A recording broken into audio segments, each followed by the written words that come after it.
Une femme ministre au Maroc, c'est pensable? C'est possible? C'est pensable, d'autant que, comme le dit l'adage juridique, enfin, tout ce qui n'est pas interdit formellement, est autorisé. Vous en pensez quoi, vous-même? Je pense que rien n'empêcherait une femme d'être ministre. Vous le souhaiteriez? Mais je vais vous dire une chose. D'abord, les femmes sont très travailleuses. Certes. Oui. Parce qu'elles veulent montrer qu'elles sont capables d'être aussi bonnes que les hommes, si ce n'est meilleur. Mais il y a en elles un élément positif très important. Et je crois que je vais faire plaisir à toutes les femmes du monde, parce que c'est la réalité. Jusqu'à présent, je ne connais pas une femme aux affaires de l'État ayant été corrompue par de l'argent. Quand une femme trahit, c'est une trahison de cœur.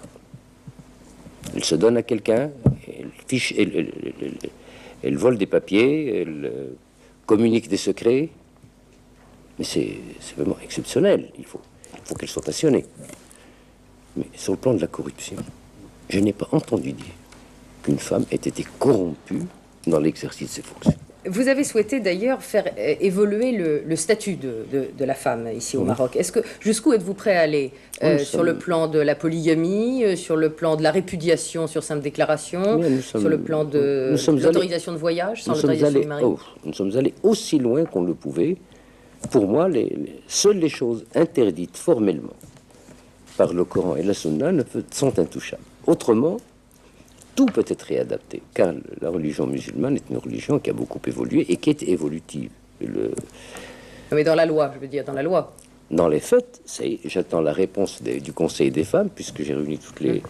Elles doivent chacune me faire parvenir, mais je pense qu'elles vont être, dans leur majorité, si ce n'est leur unanimité, d'accord. Mais on ne peut plus répudier une femme sans que ce soit motivé, et en son absence. La polygamie, je ne peux pas l'interdire, elle est autorisée, mais on y a mis tellement de conditions qu'il faut vraiment être suicidaire pour y aller, ou masochiste. En ce qui concerne la garde des enfants, nous avons vraiment été juste et équitable, quoi. Et il fallait faire ce qu'il fallait.